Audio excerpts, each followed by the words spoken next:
दिल्ली चुनाव परिणाम के बाद आम आदमी पार्टी के संयोजक अरविंद केजरीवाल ने कहा कि जनादेश को विनम्रता से स्वीकार करता हूं और बीजेपी को उसकी जीत के लिए बधाई देता हूं। उम्मीद करता हूं कि वो लोगों की उम्मीदों पर खरा उतरेगी। क्या कुछ कहा है उन्होंने, सुनाता है हम आपको। नमस्कार। आज दिल्ली के चुनाव के नतीजे आए हैं और जनता का जो भी निर्णय है, जनता का जो भी फैसला है, उसे हम पूरी विनम्रता के साथ स्वीकार करते हैं। जनता का निर्णय सर माथे पर। मैं भारतीय जनता पार्टी को इस जीत के लिए बहुत बहुत बधाई देता हूं और मैं उम्मीद करता हूं कि जिस उम्मीद के साथ और जिस आशा के साथ लोगों ने उनको बहुमत दिया है, वो उन सभी उम्मीदों और आशाओं पे पूरा उतरेंगे। हमने पिछले 10 साल में जनता ने जो मौका दिया हमें, उन 10 सालों में हमने बहुत सारे काम किए। शिक्षा के क्षेत्र में, स्वास्थ्य के क्षेत्र में, पानी के क्षेत्र में, बिजली के क्षेत्र में और भी अलग अलग तरीके से लोगों को राहत पहुंचाने की कोशिश की उनकी ज़िंदगी में, और दिल्ली के इंफ्रास्ट्रक्चर को भी हमने सुधारने की कोशिश की। अब जो जनता ने हमें निर्णय दिया है, हम न केवल एक कंस्ट्रक्टिव ऑपोजिशन का रोल निभाएंगे, बल्कि हम समाज सेवा, जनता के सुख दुख में काम आना, व्यक्तिगत तौर पे जिसको भी जो ज़रूरत होगी, हम लोगों के सुख दुख में हमेशा काम आएंगे। क्योंकि हम राजनीति में कोई सत्ता के लिए नहीं आए, हम राजनीति को एक ज़रिया मानते हैं जिसके ज़रिए जनता की सेवा की जा सके, जिसके ज़रिए लोगों के सुख दुख में काम आया जा सके। वो काम हम करते रहेंगे और हमें आगे भी इसी तरह से जनता के सुख दुख में काम आना है। मैं आम आदमी पार्टी के सभी कार्यकर्ताओं को बहुत बहुत बधाई देना चाहता हूं। वो बहुत शानदार चुनाव लड़े, बहुत मेहनत की, उन्होंने बहुत कुछ सहा। इस पूरे चुनाव के दौरान उन्होंने बहुत शानदार चुनाव लड़ा। इसके लिए मैं उन सबको, सभी कार्यकर्ताओं को बहुत बहुत बधाई। दिल्ली चुनाव परिणाम पर राकेश सिन्हा की भी प्रतिक्रिया आ चुकी है। उन्होंने कहा कि दिल्ली वालों ने झूठ को सत्ता सौंपी थी। क्या कुछ उन्होंने कहा है, आइए आपको सुनाते हैं। एक राज्यों में चुनाव से हार जीत पर कांग्रेस का कोई असर नहीं होता। हमें यह लगता है कि जनता ने जो जनादेश दिया है, उस जनादेश को हम सिरोधार्य करते हैं। कृषि महाविद्यालय के वीसी डॉक्टर एससी दुबे ने पशुपालकों से अपील की है कि बर्ड फ्लू को लेकर सतर्क रहें। उन्होंने कहा कि जो मुर्गी पालक हैं, वो जो भी लक्षण वाले मुर्गियां हैं उन्हें अलग कर दें। चिकन में बीमारी के जो थोड़े बहुत लक्षण हैं उसे झुंड से अलग कर दें और विभाग के पास जांच के लिए लाएं। हालांकि खाने पर रोक को लेकर पूछे गए सवाल पर उन्होंने कहा कि चिकन आप जब भी खाएं उसे पूरी तरह से पका कर खाएं ताकि किसी तरह की बीमारी का भय ना हो। जो भी किसान इसमें है, निश्चित तौर पर वो अपने फार्म का रख रखाव अच्छी तरह से करें, क्योंकि इसमें कोई वैक्सीनेशन नहीं है अभी हमारे पास बर्ड फ्लू का। केवल प्रोटेक्शन कर सकते हैं कोविड की तरह। इसमें केवल रख रखाव अच्छे तरह से करना है। जो भी कोई भी एक चूजा या जो मुर्गी बीमार दिखाई देती है तो तुरंत उसको जो है डायग्नोसिस के लिए वो भेजें। जो है हमारा पशु चिकित्सा महाविद्यालय इसमें करें। जो खाने वाले लोग हैं वो हाँ, उससे खा सकते हैं उसमें, क्योंकि नॉर्मली जो वो बीमार होता है निश्चित तरह पका के खाएं। जब भी मीट खा रहे हैं अच्छी तरह से उसको पका के खाएं। जो मिला है सर, ये प्रजाति हमें नहीं याद आ रही है। अभी डीन मेटली से बात किया था, कोई जो बोलते हैं ना सर, मैं बता नहीं पाऊंगा उसकी। जो है कोई एक प्रजाति है जो इसमें आज तक कभी बर्ड फ्लू का हमारे फार्म में कभी रिकॉर्ड नहीं किया गया, पहली बार उसमें रिकॉर्ड किया गया। धनबाद के दहिया रोड में सिम्फर गेट के सामने सड़क किनारे सब्जी बेचने से उत्पन्न हो रही जाम की समस्या से निपटने के लिए धनबाद नगर निगम धनबाद ने सब्जी विक्रेताओं को सड़क किनारे सब्जी नहीं बेचने का निर्देश दिया और कहा कि सिम्फर गेट के सामने सब्जी विक्रेता अगर सब्जी बेचते पकड़े गए तो उन पर कार्रवाई होगी। इसे लेकर फूड इंस्पेक्टर अनिल कुमार ने बताया कि विक्रेताओं को वैकल्पिक व्यवस्था के तहत वेंडिंग जोन में जाकर सब्जी दुकान लगाने को कहा गया है और नगर आयुक्त के निर्देश पर यह आदेश दिया गया है।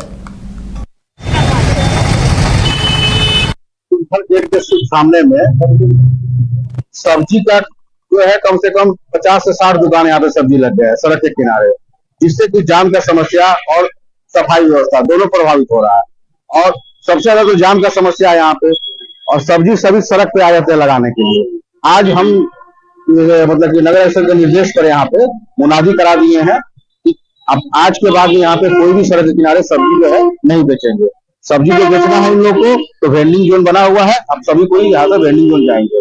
अभी यहाँ पे हम कार्रवाई किए थे, नगर निगम द्वारा कार्रवाई किया गया यहाँ पे कि टर्निंग के बाद जो है सब्जी रोड पे लगा देने से जाम का समस्या और ज्यादा हो जाता है, क्योंकि पीछे गाड़ियां जो है टर्निंग सही से मूव नहीं कर पा रही है। तो वहां कल से मॉनिटरिंग करेंगे और जो टर्निंग पॉइंट में जो सब्जी लगा करके जो बेचा जा रहा है उसको हटा दिया जा रहा है।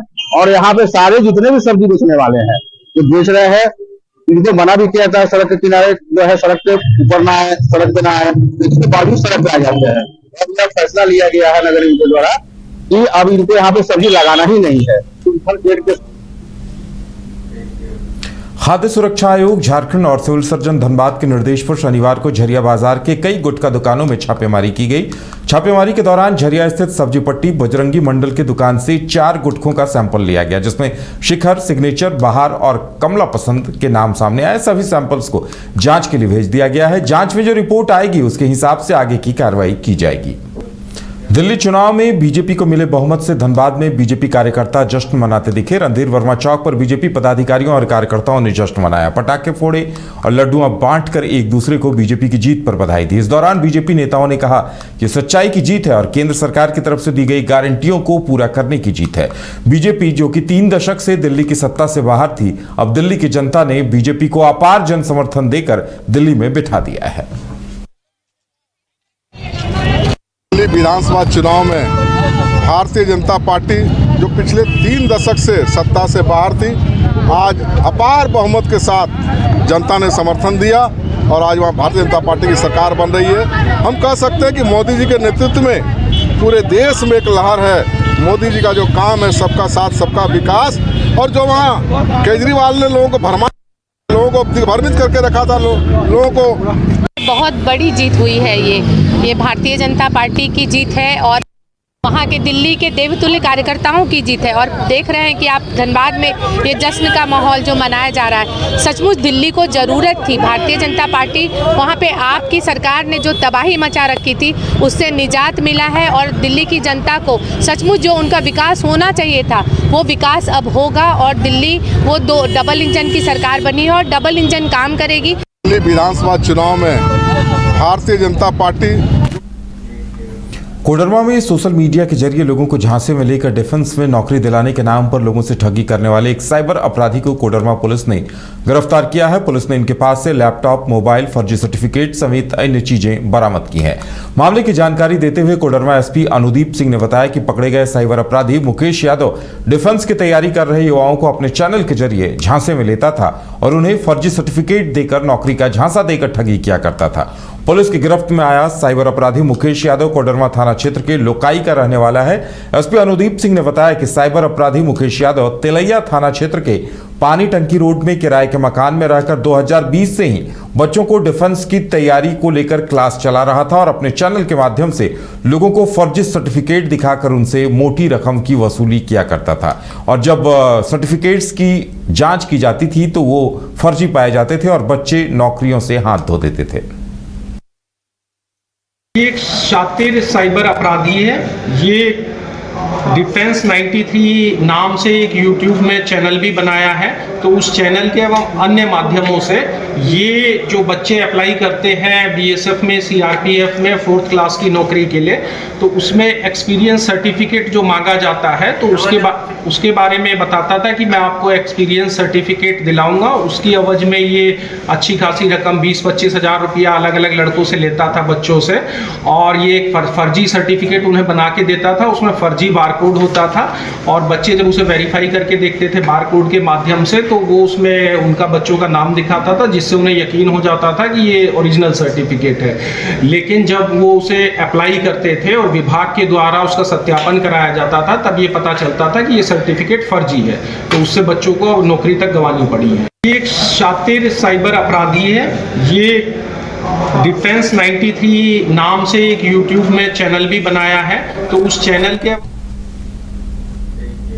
बिष्टुपुर निर्मल गेस्ट हाउस में शनिवार को झारखंड के स्कूली शिक्षा एवं साक्षरता विभाग के मंत्री रामदास सोरेन की अध्यक्षता में कोल्हान प्रमंडल स्तरीय समीक्षा बैठक आयोजित की गई। बैठक में शिक्षा विभाग के कई महत्वपूर्ण बिंदुओं पर विस्तार से चर्चा हुई, जिसमें मुख्य रूप से शिक्षा विभाग की आगामी योजनाओं, लंबित संचिकाओं के साथ ही मैट्रिक और इंटर की परीक्षाओं के सफल आयोजन को लेकर निर्देश दिए गए। बैठक में मंत्री रामदास सोरेन के अलावा शिक्षा विभाग के विभागीय सचिव उमाशंकर सिंह, झारखंड शिक्षा परियोजना के निर्देशक, प्राथमिक एवं माध्यमिक शिक्षा निदेशक, कोल्हान के तीनों जिले के डीसी और डीडीसी, तीनों जिले के शिक्षा विभाग के पदाधिकारी भी शामिल हुए।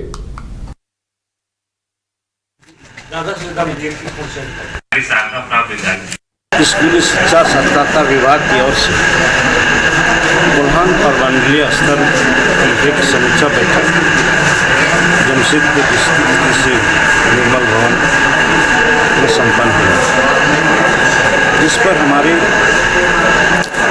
स्कूली शिक्षा साक्षरता विभाग के सचिव के साथ सभी डायरेक्टर उपस्थित रहे। साथ में हमारा यहाँ के उपायुक्त, सरायकला के उपायुक्त और चाईबासा के उपायुक्त की कोई विशेष काम पड़ जाने के कारण चाईबासा से बाहर, इसलिए डीडीसी आए और इसे तीनों जिला के शिक्षा विभाग के डीओ डीएससी के साथ सभी वरीय पदाधिकारी पहुंचे। गुमला पुलिस ने हथियार और जिंदा गोली के साथ एक अभियुक्त को गिरफ्तार किया है। पुलिस ने गुप्त सूचना के आधार पर कार्रवाई करते हुए सिलाफारी होंड्रा टोली निवासी केवटा झोरा को हथियार और गोली के साथ गिरफ्तार किया है। एसडीपीओ सुरेश प्रसाद यादव ने बताया, सूचना मिली थी कि पिस्टल से फायरिंग कर लोगों में दहशत पैदा करने और रंगदारी मांगने के उद्देश्य से एक शख्स अपने पास हथियार रखे हुए है। सूचना पर एसपी के निर्देश पर एक टीम का गठन करते हुए छापेमारी की गई और उसे गिरफ्तार कर लिया गया। गिरफ्तार अभियुक्त पूर्व में हत्या के आरोप में जेल तक जा चुका है।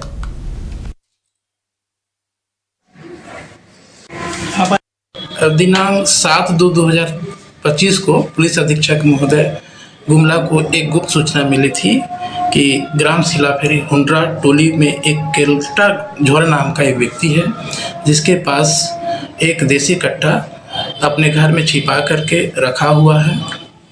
सूचना को सत्यापन करते हुए अनुमंडल पुलिस पदाधिकारी गुमला के नेतृत्व में एक पुलिस छापामारी टीम का गठन करते हुए उसके घर में छापामारी की जाती है। छापामारी क्रम में उसके घर से घर की तलाशी लेने के क्रम में धान के बोरा में एक देसी कट्टा और एक जिंदा गोली बरामदगी की जाती है। साथ ही साथ उसके संबंध में कोई उसके पास वैध कागजात प्रस्तुत करने को बोला गया, जिसको प्रस्तुत नहीं कर पाया, क्योंकि एक कॉग्निजेबल ऑफेंस है। इस अपराध के विरुद्ध आज उसे गिरफ्तार करके न्यायिक हिरासत